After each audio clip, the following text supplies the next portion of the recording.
Hello everyone, welcome back to our Vrindavan vlog. इसमें हम अपनी आगे की जर्नी कंटिन्यू करेंगे। लास्ट पार्ट में आपने देखा हमने वृंदावन के काफ़ी प्राचीन मंदिर विज़िट किए थे एंड इवेंचुअली जब हम गोवर्धन पर्वत की ओर जा रहे थे हमारा प्लान चेंज हो गया था, जिसके कारण हम पहुंच गए ताजमहल से वापस आते हुए हमें काफ़ी लेट हो गया था, तो हम सबसे पहले पहुंचे गोकुल।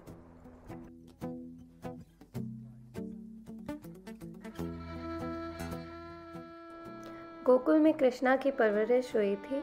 यहीं पर उन्होंने अपने नटखट बचपन के दिन बिताए थे। अभी हम चोर रास्ता से होते हुए जा रहे हैं। इसका नाम चोर रास्ता इसलिए है क्योंकि यहाँ से वासुदेव कृष्णा को चोरी छिपे लेकर गए थे। यहाँ पर आपको हर समय अपने बाहें उठाकर खुल के हंसने को कहा जाएगा, क्योंकि यहाँ पर कृष्णा हमेशा हंसते और शैतानियाँ करते रहे थे अपने बचपन में।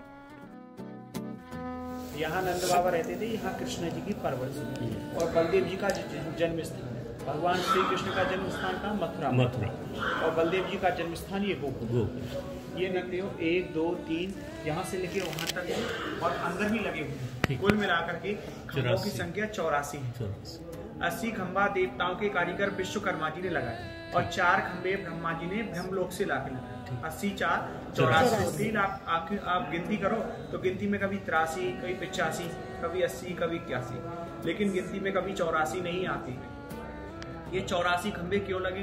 क्योंकि हर कोई 84 कोस यात्रा नहीं कर सके। लगाते नंद भवन में आते हैं तो 4 धाम 84 कोस यात्रा का फल मिले, बार बार जन्म बार बार मरण नहीं हुए, 84 लाख योनियों के बंधन से मुक्त हो गए। जो 4 धाम यात्रा ही नहीं जा सकते, यहाँ गोकुल आते हैं तो 4 धाम यात्रा का ही फल मिले। एक पेड़ गोकुल लगा जिसकी डाल गई जगन्नाथ और फूल तो फूले द्वार का फल लागे बद्रीनाथ।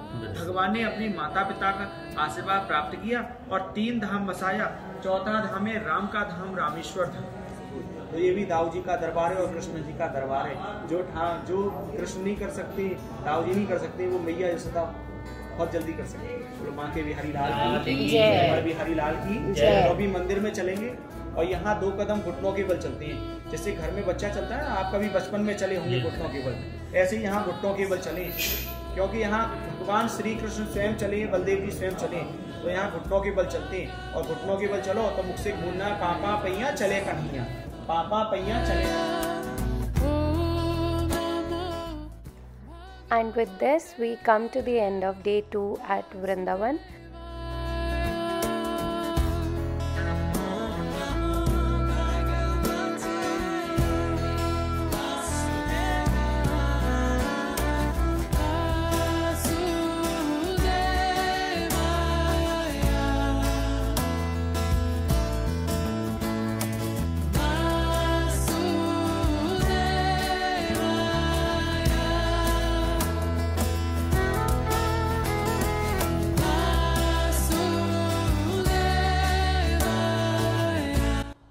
आप देख सकते हैं हमारा तीसरा दिन वृंदावन में कितना ही शांति के साथ शुरू हुआ है।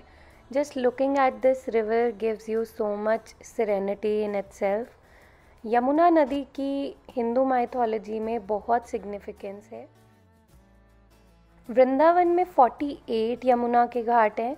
अभी हम उनमें से एक घाट पर खड़े हैं जिसका नाम है चीर घाट। आप यमुना आरती घाट, केशी घाट कहीं भी जा सकते हैं। हमें ये नज़दीक था हमारी बाकी डेस्टिनेशंस के, तो हम चीर घाट आए हैं।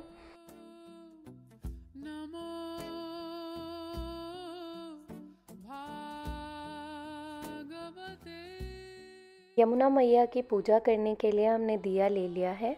अभी हम दिया जलाएंगे एंड प्रे करेंगे यमुना मैया से, उनकी ब्लेसिंग्स लेंगे।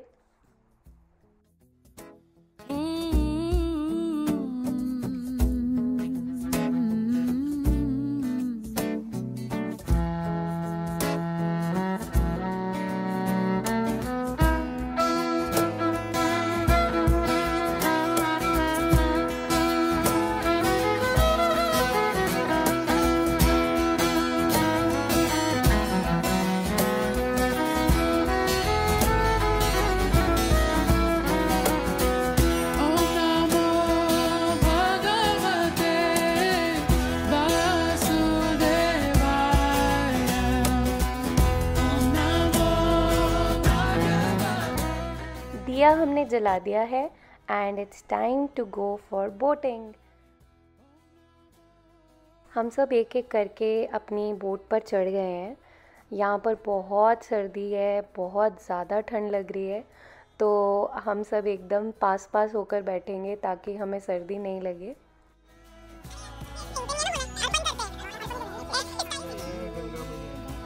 यमुना मैया।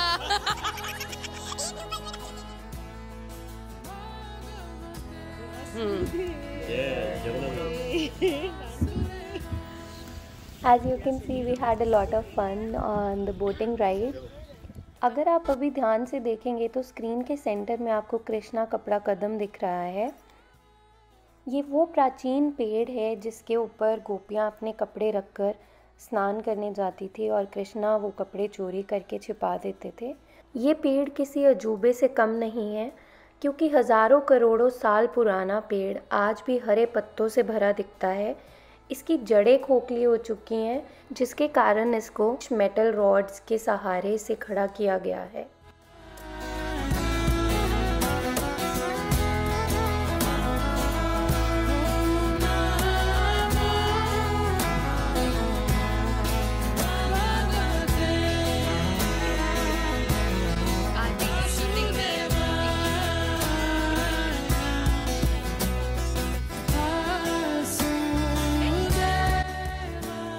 हम यमुना नदी पर और टाइम बिता सकते थे, लेकिन हम लेट हो जाते, तो अभी हम चलते हैं सेवा कुंज।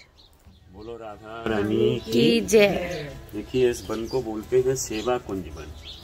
यहाँ पर भगवान कृष्ण ने स्वयं अपने हाथों से राधा रानी का चरण सेवा किया है। रास किया, रास करते हुए राधा रानी जी थक गई है, तो भगवान अपने हाथों से यहाँ चरण सेवा करते हैं, इसीलिए वन का नाम हुआ है सेवा कुंज। रात्रि के समय ये जीव जंतु पशु पक्षी बंदर इंसान कोई रहता नहीं है। जो भूल से रह जाते हैं ना, तो वो सुबह को पागल बहरा गूंगा मरा हुआ पाया जाता है। दिन में रहता है भगवान का वस्त्र श्रृंगार, शाम को लगता है फूल का बिस्तर। उसी के ऊपर में लड्डू, दातुन, फूल, माला, लोटे में जल रख के जाते हैं। सुबह मंगला आरती में जब दर्शन होता है तो भक्तों को दर्शन मिलता है कि लड्डू टूटा हुआ, पान चबा हुआ, दातुन किया, लोटे का जल गए, फूल का बैठ दबा बिखरा जैसा ठाकुर जी सो करके चले गए। वृक्ष जो है नीचे से जड़ें सूखी हैं और पत्ते हरे हैं। कहते हैं ना कि वृंदावन के वृक्ष का मरम न जाने कोई, और डाल डाल और पात पात में राधे राधे हो। राधा तुम बड़ भागनी, कौन तपस्या कीन, तीन लोक प्यारन तरन, सो तेरा अधीन। तो भगवान जगत के स्वामी हैं, जगत का पालन करते, यहाँ राधा रानी का चरण सेवा करते। बाहर जो वृक्ष देखते हो आप लोग सीधा खड़ा, इधर के सारे वृक्ष पृथ्वी की तरफ झुके हुए। ये झुक के भगवान को नमस्कार करते हैं, और यही वृक्ष रात्रि को गोपी बन के भगवान के साथ में महाराज करते हैं। प्रेम से बोलो राधा रानी की जय। अब हम सेवा कुंज से चलेंगे निधिवन। निधिवन की भी स्टोरी सिमिलर है जो सेवा कुंज में हमें हमारे गाइड ने बताई। निधिवन में बहुत ज़्यादा मंकीज़ हैं एंड वहाँ पे आसपास नेट नहीं है, तो हम फ़ोन बिल्कुल नहीं लेके जा सकते थे। निधिवन से हम पहुँचे राधा रमन जी। आपको ये जानकर बहुत हैरानी होगी कि राधा रमन जी में पिछले 500 साल से रसोई का चूल्हा एक भी मिनट के लिए बंद नहीं हुआ आज।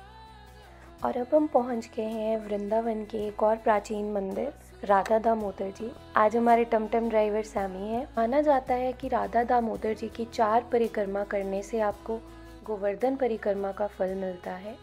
ये मंदिर इस्कॉन मूवमेंट से जुड़ा हुआ है, इसीलिए यहाँ पे प्रभुपाद जी का अलग से रूम और मूर्ति है जो इस्कॉन के द्वारा ही मैनेज करा जाता है। इसी के साथ साथ हमारा वृंदावन का ट्रिप ख़त्म होता है, बट बरसाना जाए बिना वृंदावन का ट्रिप सक्सेसफुल नहीं हो सकता।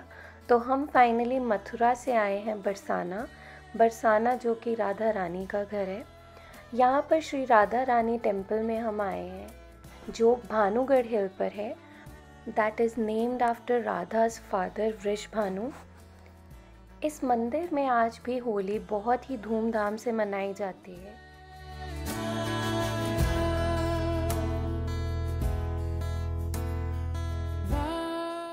हमने राधा रानी जी के बहुत अच्छे से दर्शन करे, बहुत आनंद आया, बहुत रंग लगा। With this we come to the end of our trip and we had a lot of fun and I'm sure आप लोगों को भी मज़ा आया होगा हमारा व्लॉग देखकर।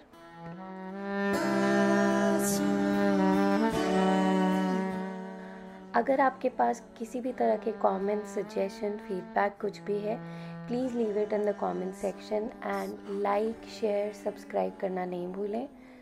Until then, bye bye. Hare Krishna.